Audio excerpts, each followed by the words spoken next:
I've taken it upon myself to beat Borderlands 1 as fast as humanly possible. Sorry, I meant inhumanly possible. If you're familiar with the channel, you'll know that I do a lot of segmented speedruns of the Borderlands games. I'm always curious to see how fast these games can be beaten with extremely good luck and execution. The problem is, I'm only human. Humans aren't perfect, and even in speedruns, small fails can happen to waste time. One of the biggest time losses over the course of a run is any part that involves killing enemies. You have to line up your shot, take the shot, and hope the enemy doesn't dodge. But how can we minimize most of the errors and save a lot of time? How about we do a slow run? Playing through the game in slow motion so we have way better reaction time. Setting the game engine to 1/4 speed, we can execute everything better and more precise. Take this clip for example. We run through and headshot a few enemies in slow motion, and the shots are super easy to land since we have quadruple the reaction time to anything happening. After recording that, we throw the clip in editing and speed it back up to normal speed. The result is a beautiful string of inputs that looks almost like a bot playing the game. Unfortunately, the sound cannot be included since speeding it up makes it sound unnatural and desyncs with the clip.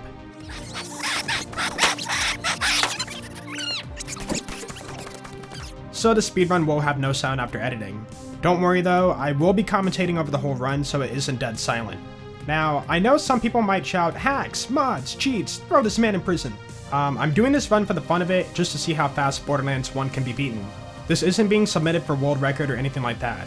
This run is purely for entertainment purposes, so I tried to make it visually pleasing for you guys to enjoy. Anyways, that should cover what you're about to watch, so let's jump right in.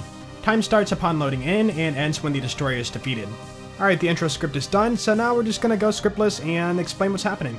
So, for the run, we're gonna be playing Lilith because she is the fastest for Borderlands 1 Enhanced. Oh, also, I do want to mention we're playing Enhanced because it does have a major glitch which we're gonna be using for the run.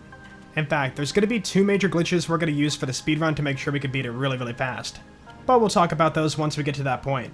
Starting out, you're locked in place, so there's not much you can do except listen to Claptrap. I did drop my white rarity SMG because we don't need that for the run. In fact, for Enhanced, if you have a, I think, Borderlands 1 original copy on your system, you get 2 gearbox starter weapons. The ones we need for the run are the Silent Night Sniper and the Baja's Bigger Blaster Shotgun. And you'll see there we speed equip it and lock it into our inventory. Remember, we had plenty of time to equip those because we are playing the game in slow motion. Once you speed up the game back to normal speed in editing, the inventory stuff looks kinda crazy. For the run, the inventory stuff happens so fast that I will have to explain what happens when I open my inventory. So whenever that pops up, I will be sure to explain it then. Alright, starting out we have to follow Claptrap to the customization station, and we're going to be opening all the containers we see along our path. In this game, you get challenges for opening containers, so once we open enough of them, you just get a big chunk of XP. So what we're going to do is, while Claptrap is blabbering away, we're just going to run around and open stuff. We'll run back by the building and open a few containers, and then we're going to run back to Claptrap again. You'll notice too, I don't have subtitles on, and the reasoning for that is because they kind of bug out in slow motion. In order to fix that, I just had to turn them off. I really wish that I could have had sound for the run for you guys, but it would have been painful to go back and like sync everything in. I even considered going back and editing in every single shot I did. You know, like sync the shot sound over the gun when I shoot it. But then I realized that is a massive amount of work, probably even more work than doing a speedrun alone, so I decided against it. Also, you'll notice here when I open the containers, it's kind of jerky with the movement. That is because I was doing natural movements in slow motion, and I kind of forgot that those are going to be 4 times faster after you speed up the clip. So after a little bit of going forward here, I'm going to be slowing down my movements quite a bit so that I can get these natural movements. So you won't be seeing a lot of that very soon. Right here, we're waiting for Claptrap to open the gate, so we can easily get a snipe kill right there. And the cool thing about the Silent Night Sniper is it's pinpoint accurate. All other snipers in the game don't have perfect accuracy when you aim down sight. Running through this area, you only have to kill 6 enemies at reasonable speed. It will not matter if you kill all of them extremely fast because you still have to wait on Claptrap anyways. You just gotta make sure you kill them before Claptrap runs to the end. This red chest right here is a required opening, so we'll open that and run away and open more containers. In the meantime, Claptrap's gonna run over and trigger the next waypoint. Also, you'll notice I'm not picking everything out of the containers. For early game, you get really small amounts of money, and we're gonna be doing a money farm later on, so it doesn't really matter if we pick those up or not. All that matters right now is that we open a bunch of containers and get that challenge done. Because we already opened the red chest, Claptrap's going to run to the next waypoint. We'll stand by Claptrap for a second to make sure we can hit that waypoint and open a couple more containers. Coming up, we're just going to be killing a few more enemies and then going very safe with to skip dialogue. So in the meantime, let's talk about why we're playing Lilith. If you guys have seen a Borderlands 1 original speedrun, you'll know that Mordecai is the fastest for completing the game. The thing is, he's only faster if you can do the infinite Bloodwind glitch. For Borderlands 1 Enhanced, which is the one we're playing right here, that glitch does not exist in this version, so we're going to play the next fastest, which is Lilith. As you know, she has her face walk ability, which means she can run really fast. But in order to get that, we do have to hit level 5 as fast as possible. Also, there's a really cool trick you can use with phase walk, but we'll get to that when we get there. In the meantime, we're going to open a lot more containers, hit the waypoint for Claptrap, and just wait. Right now, Dr. Zed does have to blabber away for a little bit and give us the first story mission. Outside of opening containers, I do want to make sure I do have enough ammo, because starting out, you only have a couple shots for your shotgun and your sniper, so we have to make sure we stock up. Just a few more containers up ahead. Also skag piles, they count if you break them or shoot them open. And then once we get that mission, we're going to go for a save quit and skip that dialogue. Now, if you guys saw my recent Borderlands 3 segmented speedrun, you'll know all about the dialogue and know how much we have to save quit to skip over it. Luckily, for this game, we don't have to save quit a ton like Borderlands 3. Most of the time when we save quit, we're just trying to get back to the fast travel or, you know, reset our action skill. So for the run, there's not going to be a million bajillion save quits. We'll turn in the first story mission and open a few more containers here. The objective right now is to kill 5 skags, and there is a way to trigger skag spawns early. By jumping on top of this rock, you can shoot up and over at the skag den, and that will make these skags in the back area mad and start running towards you. In fact, if you look at the minimap, you can already see red dots appearing. Unfortunately, you can only kill 3 early skags at the start, and then no more will spawn until Claptrap's fixed. Here's where the slow motion mobbing comes into effect. You can see here we get perfect accuracy on all these kills, a beautiful one-shot collateral on both those guys, no scope the skag, and shoot the pile in the back for the challenge. Yeah, that was beautifully done and turned out super duper well. In normal speed reaction time, I don't think that anybody could actually do that. While waiting for Angel to finish her dialogue, we'll stand by the toolbox, and once we get the mission to fix Claptrap, we'll pick it up and run over to him. There is a really small time save you could do here by jumping and turning it in to get yourself forward a little bit more. We'll turn in the mission, and the final 2 skags will spawn, so we'll snipe them off and quickly go for a save quit. At this point, we need a lot of money, so what we're going to do is head over to Nox DLC, and that DLC scales to level 35, I want to say. So if you get level 35 gear and sell that off, you know, for being level 2, that is going to be a ton of money for early game. Now, for those who have seen how health kits break Borderlands 1, you might be familiar with what we're trying to do here. Keeping it simple, a lot of money equals a lot of health kits, which means we can complete a challenge for a ton of XP. So what we're doing here is going to T-Bone Junction and opening a chest, and that's how we're going to get our items to sell for a ton of money. In a normal speedrun, you have to run through this map about 2 or 3 times before you have enough money, but obviously we're doing a segmented run, so we can complete this in one cycle, or one run. You can see there I did jump before the mission popped up so I could pick it up, and that helps, you know, keep your momentum going forward so you don't have to stop and like pick up the mission. Over here is the red chest, and not only are we trying to get money, we're trying to get early grenades too. We'll pick up the purple guns, grenades, and go for a save quit.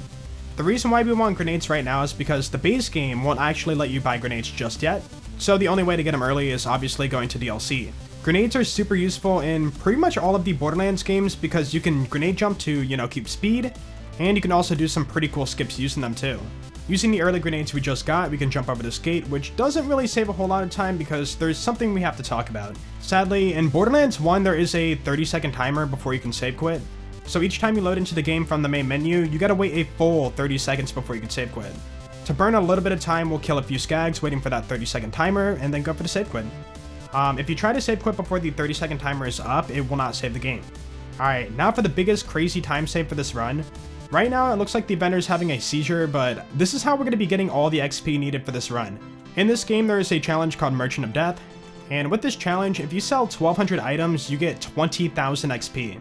So what we did is sold those 2 guns we got from Nox DLC for a lot of money, and now we're buying a bunch of cheap health kits and selling them off. The funny thing about this challenge is, also it's done, that was 1,200 items by the way. Yeah, now we have face walk too. But yeah, the funny thing about the challenge is it is broken. So what you can do after you sell 1,200 items is buy one back to make it $11.99, and if you save quit, it will actually reset the challenge, allowing you to get the 20,000 XP again. I want to point out, 20,000 XP is a ton, look at that, we're already level 11. Using the Merchant of Death challenge, we can get all the XP needed for the run, and because of that, we can avoid farming bosses for XP because that is quite slow. Also, look at this beautiful bandit mobbing right now, it's so clean.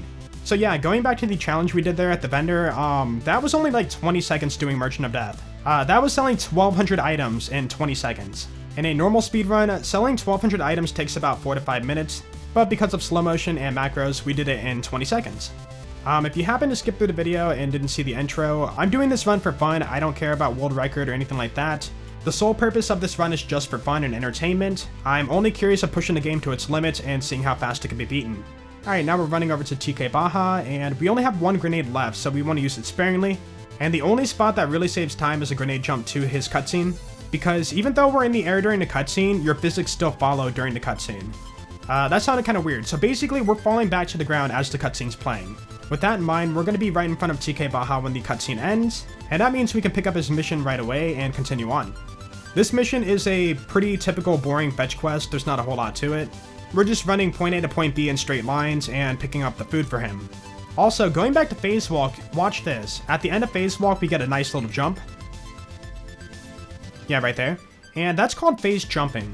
What that does is allows you to keep your speed for a little bit longer when exiting Phase Walk, because when you're in Phase Walk, you do move faster. The way to do that is to jump and exit Phase Walk on the same frame. At 60 FPS, that is 1/60th of a second to press spacebar and F on the same frame. That is really hard to do, so instead what we do is bind our jump to scroll wheel, and that means I can just spin the scroll wheel and press F on the same frame easily. Yeah, when you have a free scroll mouse, you can put in hundreds of inputs in a single second. That means it will pretty much be impossible to miss the phase jump. We'll run back to TK Baja, turn in the food, and go for that save quit. Now, at the beginning of the video, I did mention we're using two major glitches for the run, one of them being the Merchant of Death challenge reset, and the other one being this really cool trick called merging. With merging, we can get an insane amount of crit damage on our guns. So we're going to need really high crit damage weapons, and it happened so fast there, but I did buy a gamble sniper from the gun vendor. The gamble sniper has 250% crit, and that's going to be huge. On top of that, we have our Silent Night sniper, the one I'm holding right now, and that sniper has an 800% critical hit bonus. So take the 250 from the gamble and the 800 from the Silent Night, and we have 1050% bonus critical hit damage. Now, it's useless until we merge it onto the gun, so that's why we actually lock the guns to our inventory. In Borderlands 1, you can lock your guns to your inventory so you don't accidentally sell them. With that in mind, on PC, we have a drop weapon key, and if you try to drop a gun that's locked to your inventory, the gun cannot drop. So what happens is the gun disappears from your hands and it merges onto the next gun you swap to. Basically, I swap to the gamble sniper, fake drop it, swap to the Silent Night, fake drop that too, and then swap over to a high damage weapon like a shotgun or a better sniper. Alright, now for Sky Goalie. This map is a pretty cool one. Right off the bat though, we're going to upgrade our shotgun, sniper, and grenade SDUs, and then we're going to pop phase walk and make our way over to the boss. For early game, cooldown is quite an issue, especially if you're running a long map like this. So what we're going to do is use Merchant of Death to get XP and level up, which means we get our action skill back. That is something I should mention too. Merchant of Death can be done at any vendor once per save quit. So all we need to do is sell the 1 health kit in our inventory and then buy it back, and that gives us 20,000 XP. Remember, buying it back resets the challenge after we save quit so we can get that XP again. Alright, check it out. We jump, do Merchant of Death, spec into more duration, and then we have our phase walk back. That all happens extremely fast, but from here, we're going to phase jump across the gap, headshot this guy because he made me fail a few segments by body blocking me, and then we'll head down to the boss, and this guy is pretty much nothing. In fact, even if I wasn't level, 14 right now, we can still one-shot him with the Silent Night sniper. Yeah, the gearbox items you start with are extremely overpowered, and hey, it's a speedrun, so you know, it helps. Boop, there's the kill, and save quit. From this point forward, anytime we see a vendor after loading in, we're going to be doing the Merchant of Death glitch. We need to make sure that we're at least level 30-ish by the end of the game, so we got to keep up on the XP. From here, we have to run back to TK Baja and turn in the quest. Now, some might say this is a TAS, also known as a tools-assisted speedrun. I mean, I am using tools to beat the game faster, but I don't see it as a true TAS. With a verified TAS, it's done in one segment, also it has sound, and it's also played by a computer. So in the end of a verified TAS run, you have this flawless run, like no human error at all. For this run, it had to be played by me, not a computer. So it's not a true perfect run. I mean, I can cut corners a little bit sharper to save frames and so on and so forth. Either way, this is the closest to a TAS we're going to get for Borderlands 1 unless somebody makes actual TAS tools for this game. Anyways, back to the run here. We're using a fast travel trick. Right now in the main game, the fast travel is technically not active yet. So I can't fast travel from Firestone to Sky Goalie or anything like that until we get to the next map. But there was a small oversight. You can travel to DLC and then fast travel back to Firestone. Obviously that was done so you don't get stuck in DLC for early game and can get back to the base game. So we went to a random DLC which happened to be Moxie's Underdome and then went back to Firestone. From here we need to take out Bonehead, and I saved my phase walk for this part because you have to run a long distance. Right now the skill tree is a small amount of critical hit damage and all of the face walk duration. Damage is covered by the merging glitch, which we're using on the Gamble Sniper for massive crit damage. And the other thing for a speedrun we need is, well, speed. Bonehead gets one-shotted by the 1050% bonus crit damage merged on my sniper. We'll pick up the car module, and then we'll go for the save quit. Coming up, we are going to get another Gamble Sniper, which is another 250% crit.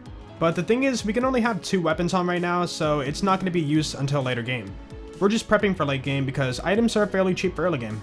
There's the other Gamble Sniper, we'll pick it up, we'll restock grenades, do Merchant of Death, and we'll proceed forward here. I do want to mention too, finding Gamble Snipers and vendors is really hard, like they're not very common. I think the first one I found, I got it in like 20-ish runs, which wasn't too bad. But the second one you saw right there probably took like 80-ish runs, it was ridiculous. What gives it the 250% crit is the weapon part combination, so you have to get really lucky just to find that. So now we have our 800% from the Silent Knight and 250% times 2 from the 2 Gamble Snipers, so an extra 500. In total, that is 1300% critical hit damage I can merge onto a single gun. So the only primary weapon which we're going to be using for the rest of the run is going to be shotguns and snipers. Now, you might ask, why not get 2 more Silent Knight snipers? They can drop in the game, right? I mean, yeah, that would be a total of 2400% critical hit damage I can merge on my guns. But the thing is, in Borderlands 1 speedrunning categories, the golden chest is never allowed. So I didn't want to add opening the golden chest for my run because pretty much all speedruns don't ever use it. The only other way to get a Silent Knight sniper for this run is to kill Skagzilla and get super lucky. But doing that side mission to kill Skagzilla does waste a lot of time and it isn't worth it for the run. Trust me, 1300% critical hit damage is enough. Anyways, we have a pretty cool strat coming up here, so we're going to talk to Shep Sanders and jump back in the car, and we're going to back up here to hit the save station right behind me. And we'll get to that in just a second. Up ahead is the waypoint we're headed to, and we are super over leveled, look at us, we're level 18. Enemies are going to do no damage to me, so I need to find a way to down myself really fast. What is the point of that? Well, we're going to be doing a death warp. So what we're going to do here is do a grenade and barrel jump up to the roof and take away a lot of my HP. And as we make our way to the waypoint by falling through the hole in the roof, we're going to shoot that explosive tank a few times. Finally, we'll do a grenade jump back up to the roof, shoot the tank, and bleed out. By death warping back to that save we just hit, we can avoid the slow drive back and save quite a bit of time. Also, it happened pretty fast at the beginning of the segment. I did drop my shield at Dr. Zed. That just made it so I could down Lilith a lot quicker and do that death warp. On the way to Sledge's safe house, we're going to pick up our final SDUs here that we need for the run, buy a cheap new shield, and be on our way. If you look in the corner there, you can see we have $32,000, which really is not a whole lot of money for the rest of the run. There is going to be a couple more things I want to buy, which are quite expensive later on, so I need to manage my money carefully and not spend much more. The last thing I want to do is farm more money, because, you know, that wastes time. Heading over to Sledge's safe house, this map is just a long run, there's not a whole lot to it. We'll just do our best to run straight lines and cut a few corners. Don't worry guys, the run is not going to be this boring for that much longer. The early game doesn't have a lot to it, but once we get to the Doll Headlands, things are really going to pick up. Actually, the upcoming map, Sledge's safe house, does have some pretty cool stuff to it. Luckily, it's not that much further, and we're just about there. Right here, I do something kind of silly. I tried to implement this into the run for the fun of it, but it's so difficult. Phase walking backwards is the same speed as running forward, and yeah, I just wanted to get that for a segment, but I kept bumping into walls and small rocks, so it really wasn't worth it.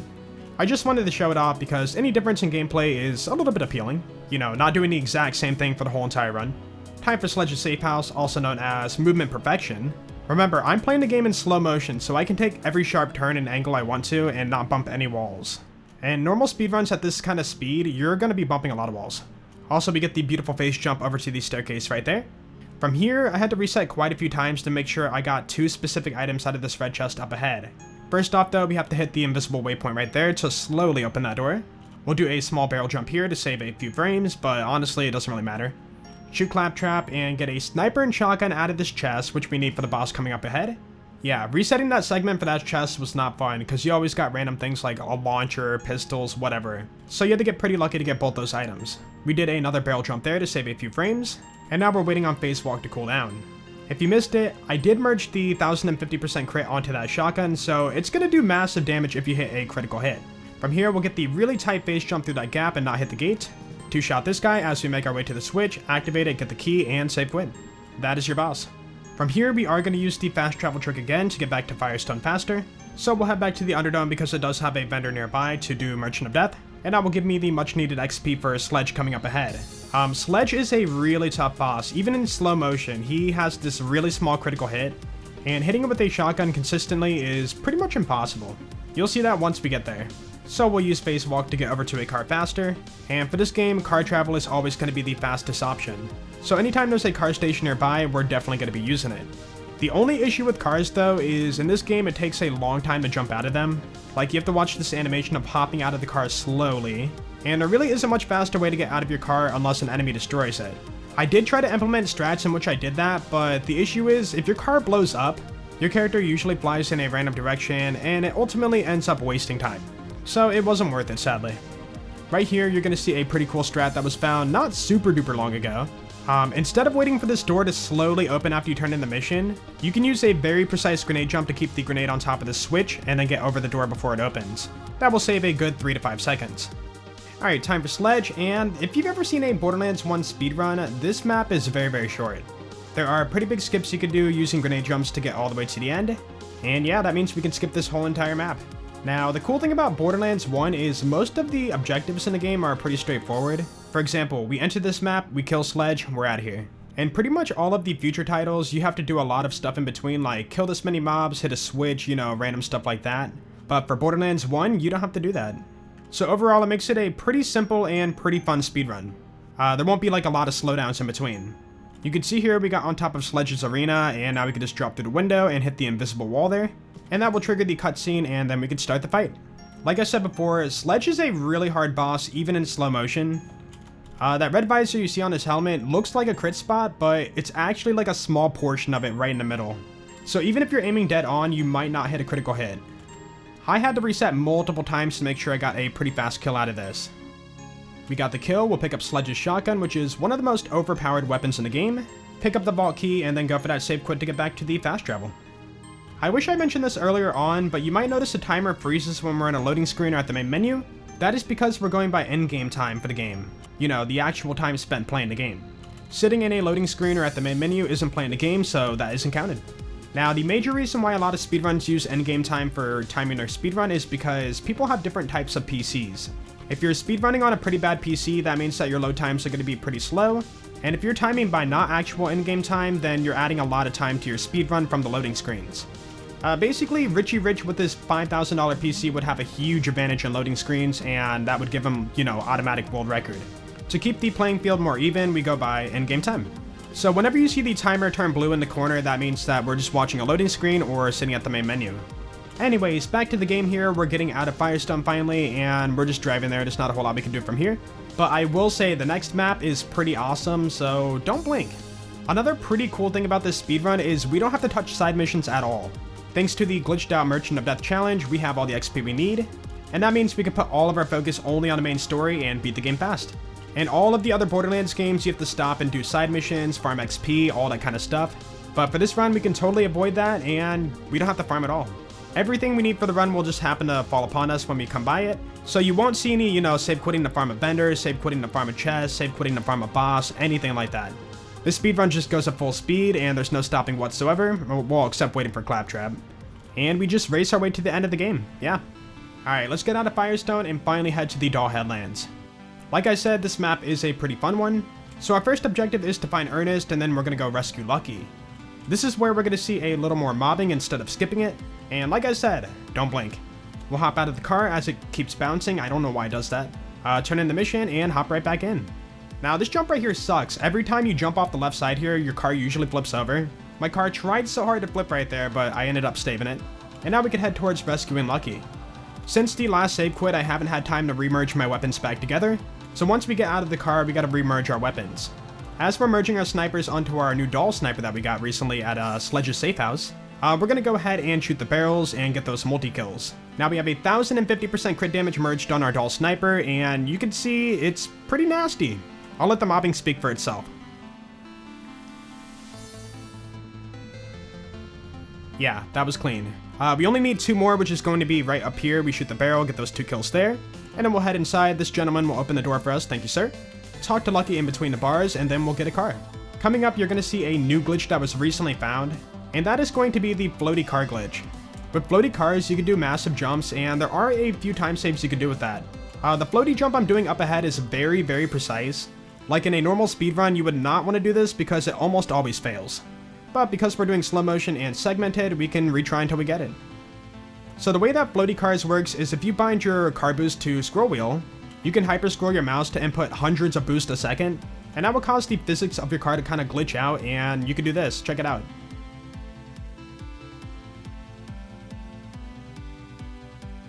Yeah, we launch right to the top, we get the switch, and then we go for that save quit.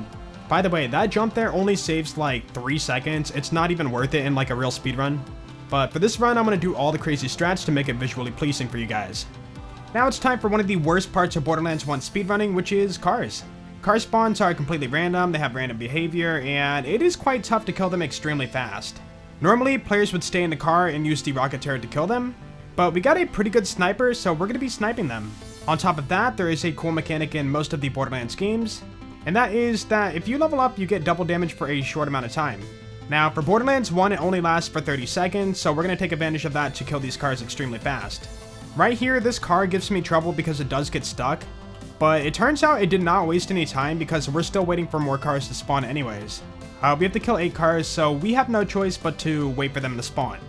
Cars getting stuck on that garage is quite common. In fact, it happens pretty much every time you stand on that hill, but that hill is the best vantage point if you're trying to kill the cars with guns. Now that I think about it, I don't think I explained this earlier on. You might notice me redrawing the sniper out over and over. That is because I'm drop reloading the gun. By dropping the weapon and swapping back to it, it will reload the magazine so you don't have to wait for the slow reload animation.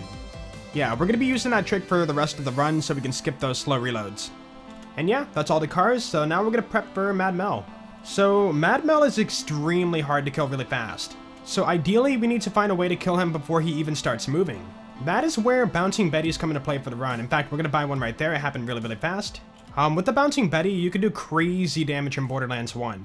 A Bouncing Betty spawns like 10 child grenades or something. I don't know the exact amount.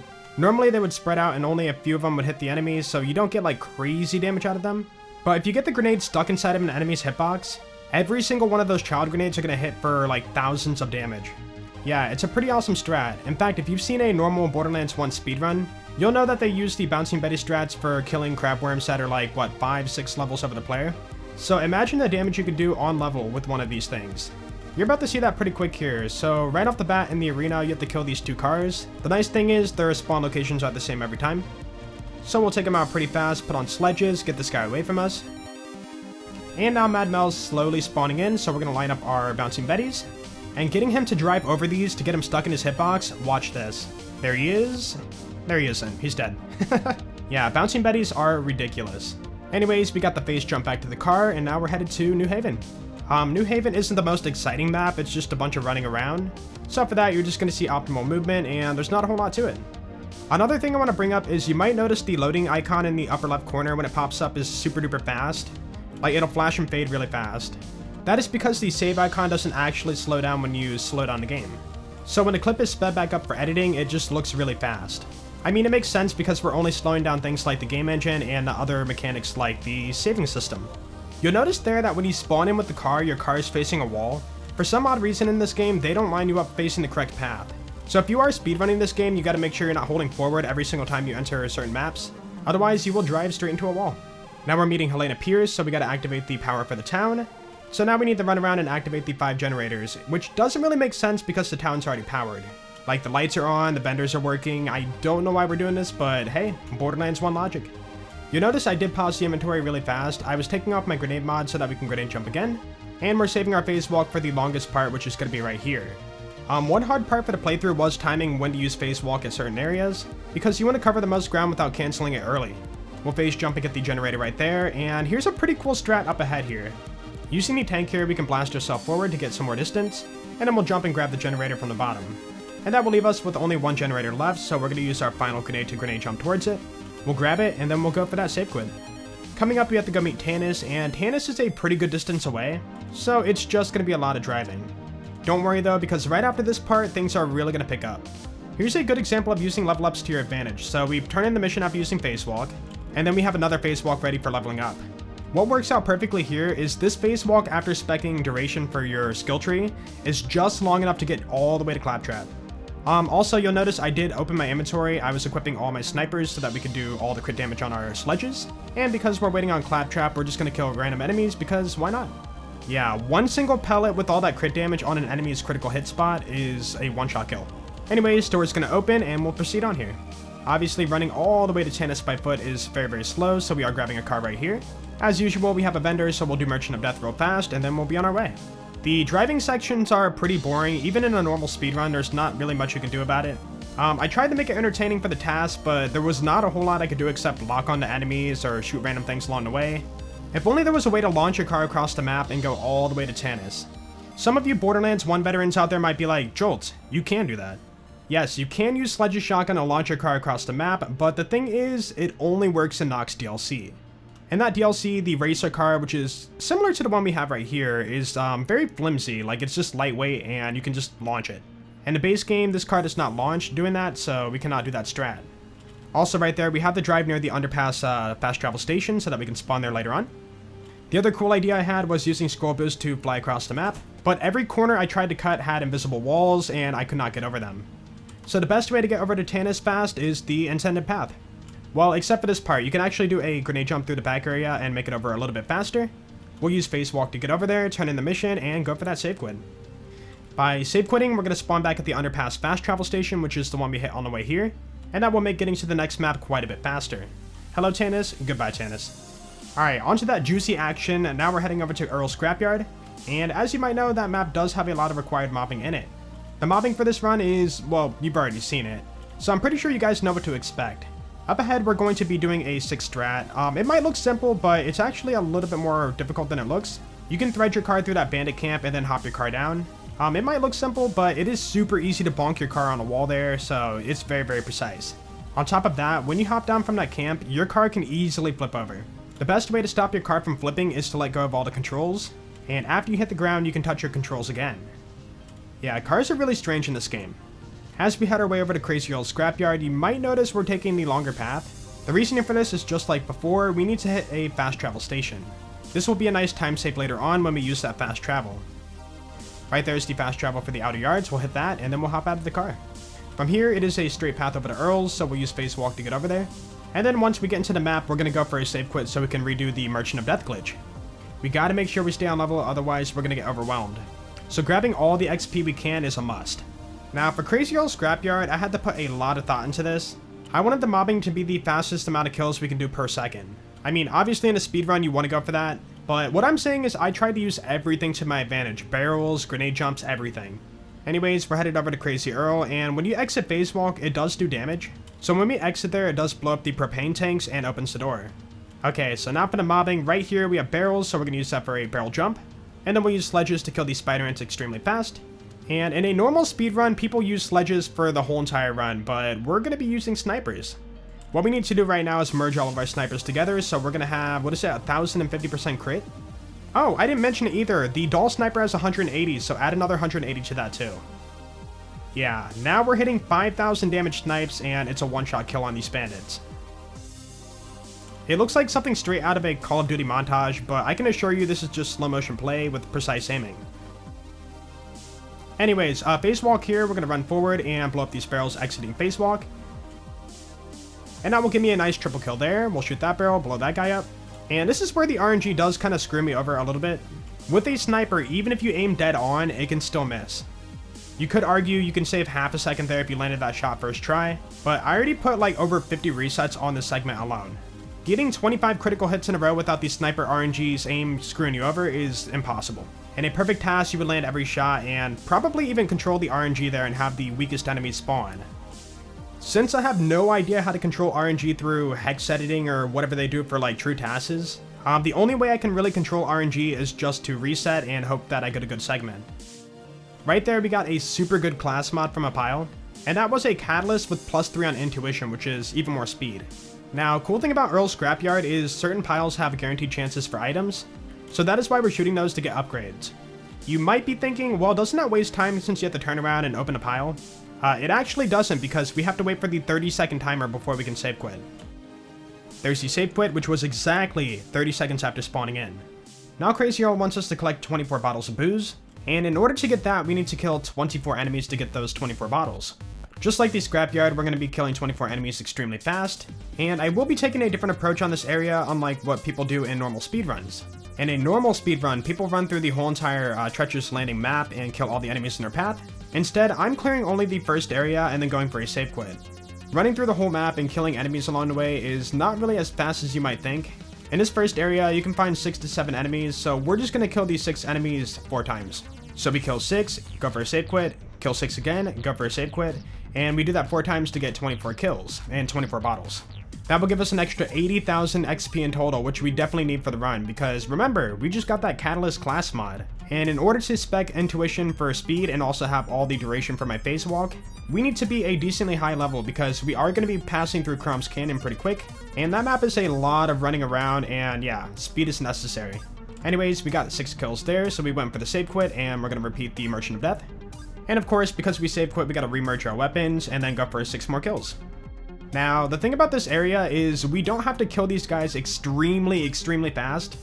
We have to wait for that 30-second timer before we can save quit, so we just have to burn a little bit of time here and there.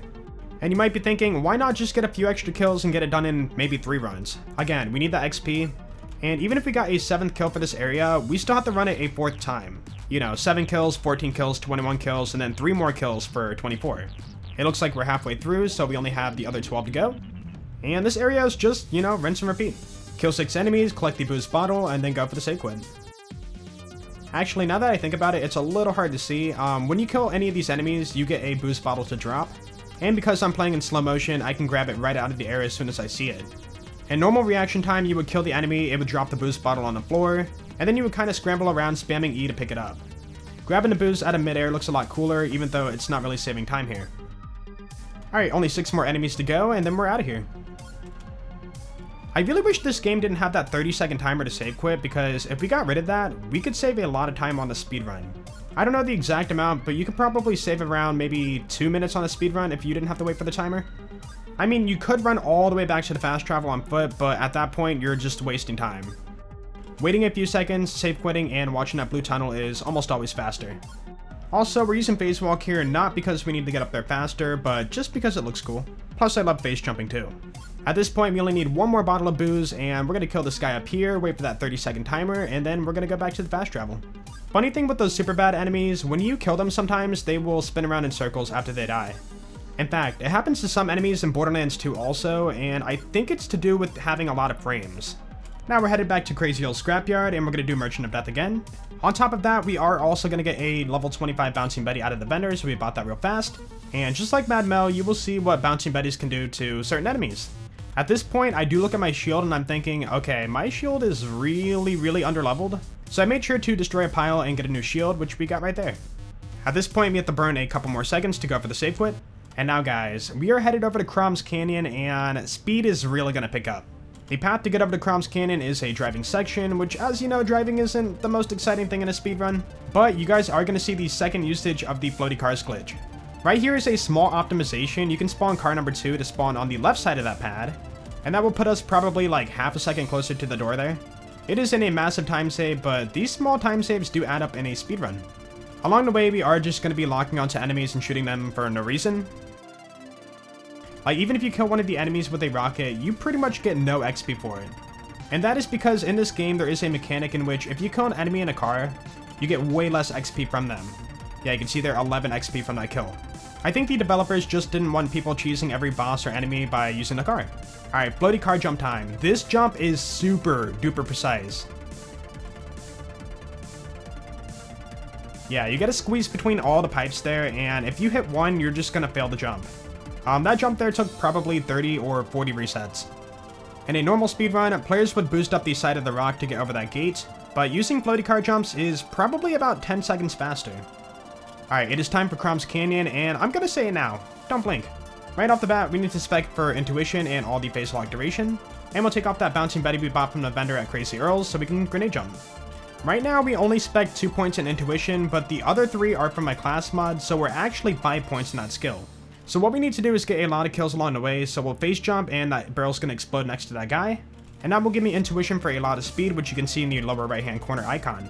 We'll reapply intuition by killing that guy behind me. And now I will be grenade jumping along the way, but I need to spare my grenades because there are some spots I need them for.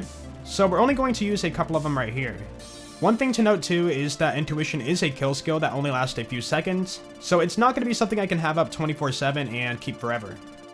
Right here, we're going to use intuition and a grenade jump to trigger the cutscene, and just like TK Baja, we keep that momentum during the cutscene, so it did allow us to push forward a little bit more.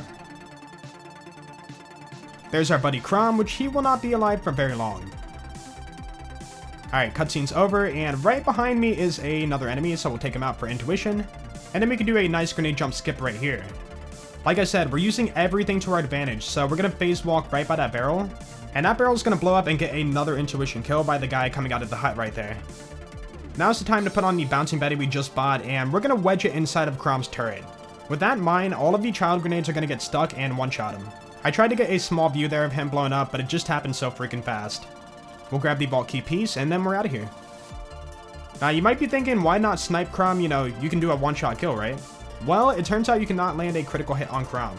Even if you shoot a snipe at his head, it will not count as a critical hit. Crom is considered a vehicle type of enemy, and just like Mad Mel, Betty's are the way to go. As usual, when you find a vault key piece, you gotta head back to Tannis. And there's nothing really new here. You drive over, you hop out, go to the back area, and face walk over. The only difference at this point is we do have intuition, so whenever we can get a kill, we are going to be using that. Now, there is a cool strat I could have used, which is killing a car for intuition to speed through this area, but it turns out it's not much faster than grenade jumping, so I'd prefer to go the grenade jumping method. We'll grenade jump here and snipe a rack for intuition, and combining that with phase walk, you get massive speed. Keep in mind, we can still get more points in intuition for even more speed, which we will have later on. Hello Tannis, and goodbye Tannis. Right here is a good example of short burst phase walks. There's no other spot to use phase walk, so we're just going to use it wherever we can to save small amounts of time. So we phase walk to the vendor, do Merchant of Death, level up, phase walk to the fast travel, and get out of there. Yeah, we're talking about saving probably half a second there. Anyways, coming up is another floaty car jump, which is a method I did find out. This jump is like barely makeable to cross the bridge early. The funny thing is, in Borderlands 1, the original, not the enhanced version, there is a nice rock you can boost off of to easily clear the bridge. And the enhanced version, which is the one we're playing, that rock is no longer there. Instead, I decided to brute force jumping off a small rock and just praying I get across.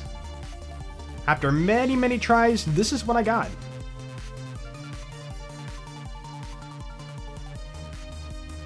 Yeah, barely makeable, and we can skip waiting for the bridge to lower. Now we need to find Taylor Cobb, which he's right up ahead. And we gotta make sure we hang a right here to hit that fast travel station because we need that for later on. We'll kill a Spider-Man for intuition and face walk our way over. I don't want to spoil it, but Taylor Cobb is a pretty funny fight, which will be coming up pretty quick here. But in the meantime, we have to kill his brother, Janus Cobb, and it's pretty funny how we take him out.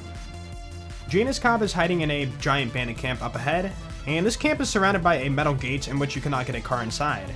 That is, if you're using standard methods. Remember, cars are weird in this game, so we could just do this. Driving around the barrier, and right there I do get a weird kind of car flip, but it turns out it lined me up perfectly for getting inside the camp. There's Janus Cobb, and there's not Janus Cobb. Cars OP. Now we're waiting for that 30-second timer, so in the meantime we'll do our Merchant of Death, and then watch this guy blow us up for no reason. 30 seconds pass, so we're out of here. Like I said before, if you run an enemy over in a car, you don't get much XP, but Janus Cobb doesn't really give us much XP anyways compared to Merchant of Death, so we just ran him over. I mean, I could have hopped out the car and one-shotted him anyways because we have to wait for that 30-second timer, but honestly, running him over is a lot more fun. At this point, we have to turn in the mission and wait for that beautiful 30-second timer again, so in the meantime, we're going to snipe some spider ants and do a useless glitch.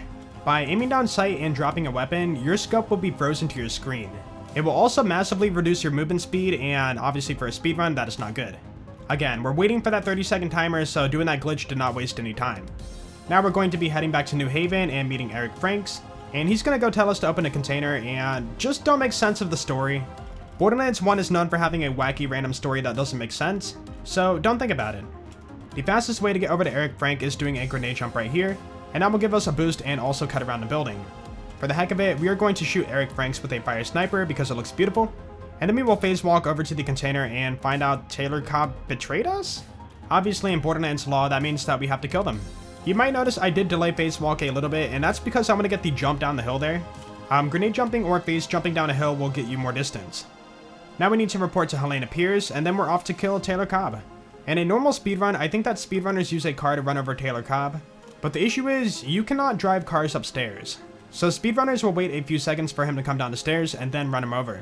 A few seconds is a lot of time, so we're not going to do that. Instead, as you might have noticed, we were merging our snipers, and we are going to rush up to him and shotgun him in the face. Now, I could have used the sniper, but it turns out that when he's coming through the door, you cannot see him due to a cloth blocking the door, so I would have to take a blind shot. I did the blind shot probably 15 or 20 times until I said, alright, let's just do the shotgun. Either way, we still killed him extremely fast before he could leave the door. So there's Taylor Cobb, we'll shoot him in the face, and he's dead. Poor mini-boss. Now it's time to take on the Rack Hive over at the Trash Coast, and Rack Hive is kind of an annoying boss, but we'll get to that when we get there. This part here does fly by extremely fast, but what I'm doing is using a Bouncing Betty to destroy my car to get a kill skill, and that will activate intuition, allowing me to get over to the Claptrap a lot faster. We also did the Merchant of Death glitch on top of that, so we're approaching level 30. The goal right now is to max out intuition so that we can have all the speed, and we still need another, I think, 2 points in that skill. I could save quit over and over and just, farm a vendor to get all the skill points, but that would waste time. The best way to level up for this speedrun is to do Merchant of Death naturally and just do it when you find a vendor. Right now, the Claptrap has a pretty slow animation of activating the travel to Trash Coast, so all we could do is wait and do some funny glitches like the scope glitch we showed off earlier. Don't worry though, we are going to be going for a save quit to refresh the Merchant of Death vendor glitch, so we will get rid of this glitch before we proceed on. Trash Coast is a very long map, and there's not really that many kill skills along the way. On the left side of the map, which is the direction we're heading, enemies are decently spaced out, so we have to go for kills sparingly. Right off the bat, we're going to do Merchant of Death by jumping at the vendor and then opening it as we fly away. And right here, I'm not using phase walk until I get all the way to the bridge because I do want to get a phase jump down a hill. As mentioned before, phase jumping off a hill will conserve that speed and give you a little more distance. Alright, now for the crazy shot. We phase jump and sniper rack out of midair with a shotgun, yes. And that will give us the movement speed we need as soon as we hit the floor. Right here, we got lucky with a spider ant on our right side, so we'll take him out. And now the racks are mad and they will be chasing me down, which means I can chain another kill skill when that comes up. Intuition is just going to wear off as we go for a grenade jump and then chain another kill. And now we can make our way speedily to the boss and take on the Rack Hive. Is speedily even a word? I have no idea. Unfortunately, the Rack Hive cutscene is over 30 seconds long, so there's no skipping that. I mean, they are technically skippable if you delete your cutscene files from your game, but normal speedruns watch the cutscene, so I figured, you know what, we're gonna have them in here too. Also, when you delete cutscenes in the enhanced version, you will get this epileptic flash when the boss card pops up right there. I don't want to blind you guys. Now for Rack Hive, like I said before, this guy is quite the annoying boss. He has 4 critical hit spots that break off pretty easily with the Sledge's shotgun, and then after that, he is just a wall of health that cannot be crit. You might think, well, if you can't hit critical hits, why not go for the Betty strats, wedge it inside of his leg or something? Betty's pretty much do nothing. I'm not 100% sure, but I think this guy has a splash resistance or something, so the best way is to spam sledges by drop reloading and shooting over and over. As the fight has been going on, I've been trying to bait him over towards the objective, so when we get the kill, we can run over and trigger the objective right away. The objective is to have this flaming rack burn down this wall, and then we can proceed forward. So at this point, we can do nothing but wait until this wall is gone. Now we'll run over, grab the vault key, and head our way back to Tanis. Not a bad segment. In my opinion, I do think that Rack Hive is the worst boss in the speedrun. There just has never been a great strat for taking him down extremely fast. Some might think you can grab an on-level shotgun and take him down faster, but I assure you, Sledge's shotgun is so overpowered that even though it's under-leveled at this point, it still outdamages on-level shotguns due to its high damage and its fire rate.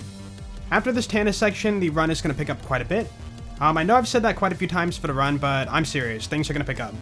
We are going to be heading over to Old Haven right after this, and after we fly through Old Haven, you're going to see a pretty cool strat over at the Salt Flats.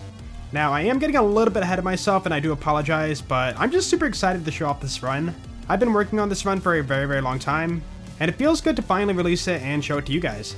Do note that when I do these kind of runs, they do take a very long time to route. Basically, the way I do these is by watching the single segment world record run, and I jot down a few strats here and there. After that, I go through the leaderboard, I watch 2nd place, 3rd place, and probably about down to 4th place before I stop. One thing about speedruns is not everybody does their speedrun the same, so I look for multiple strats and kind of compare them side by side. One person might do a safe strat while another one does a pretty risky one. Obviously, for a run like this, we're going to be going for all the hard and risky ones.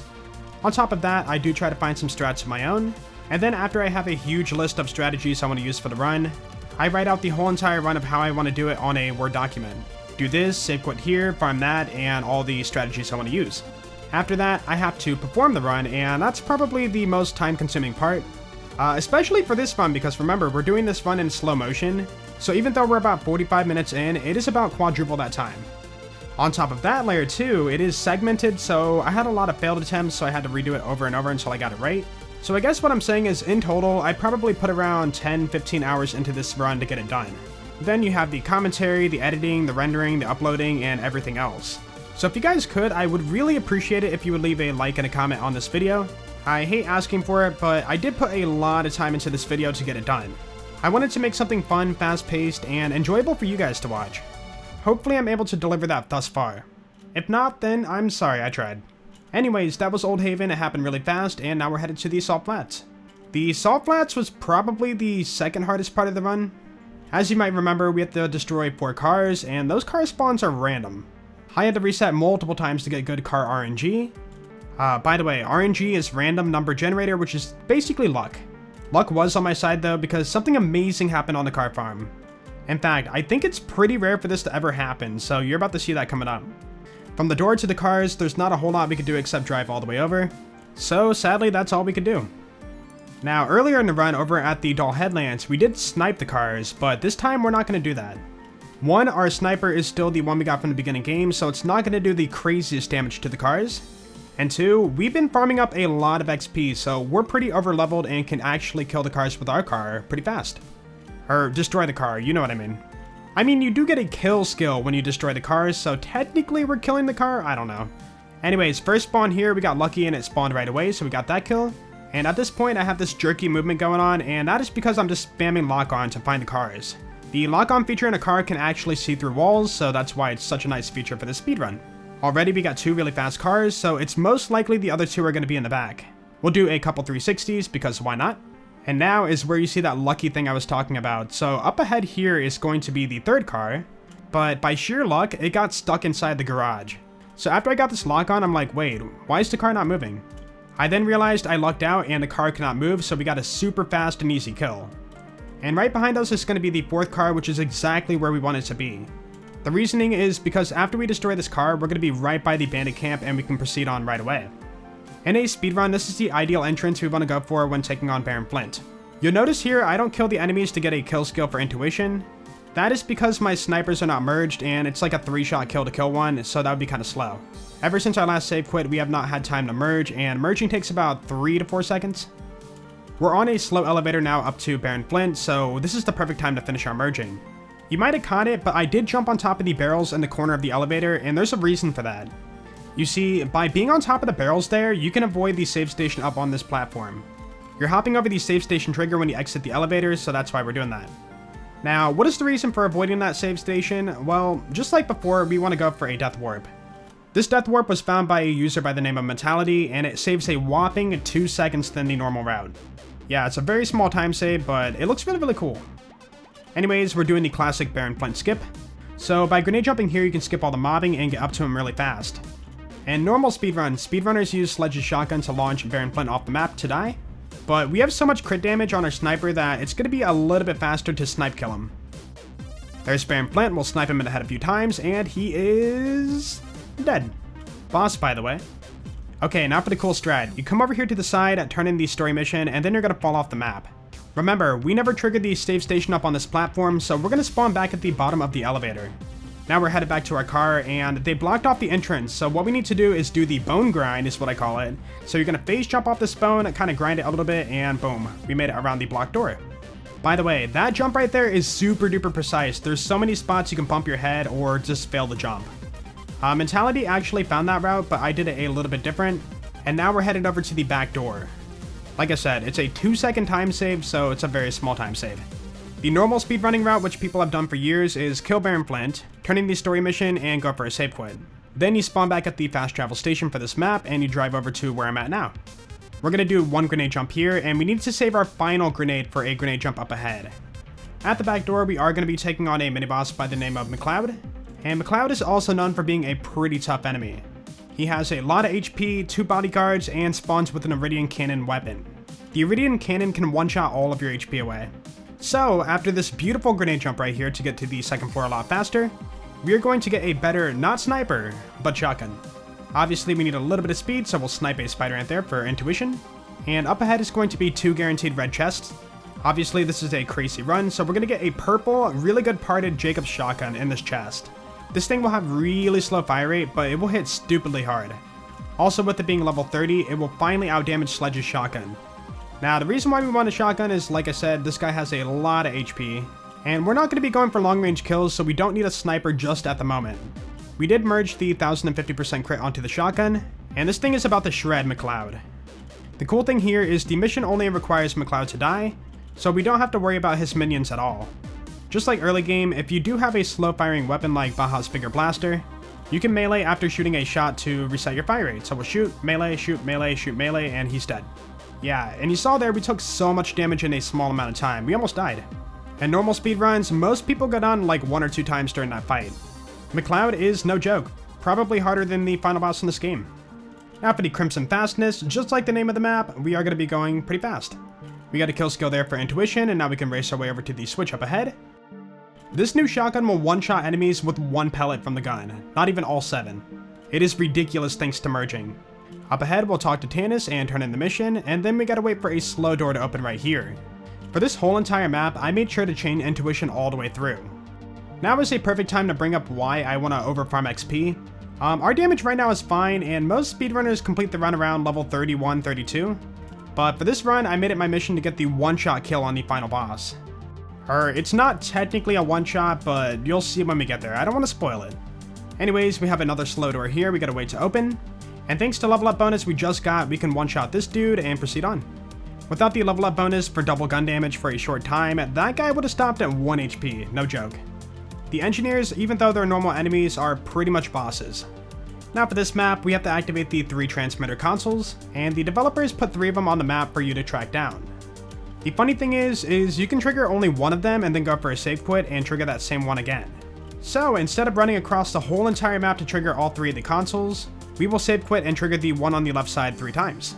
The reasoning is because the left-sided one is the closest to us from spawn.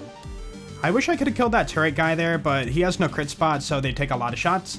Instead, we'll go for the soldier and then use spacewalk and intuition to race all the way to the console. Then we'll activate the console, go for a save quit, and trigger it twice more. You might notice I also have 3 skill points unspec'd. That is because anywhere I put those skill points in the skill tree will not help my damage or speed at all.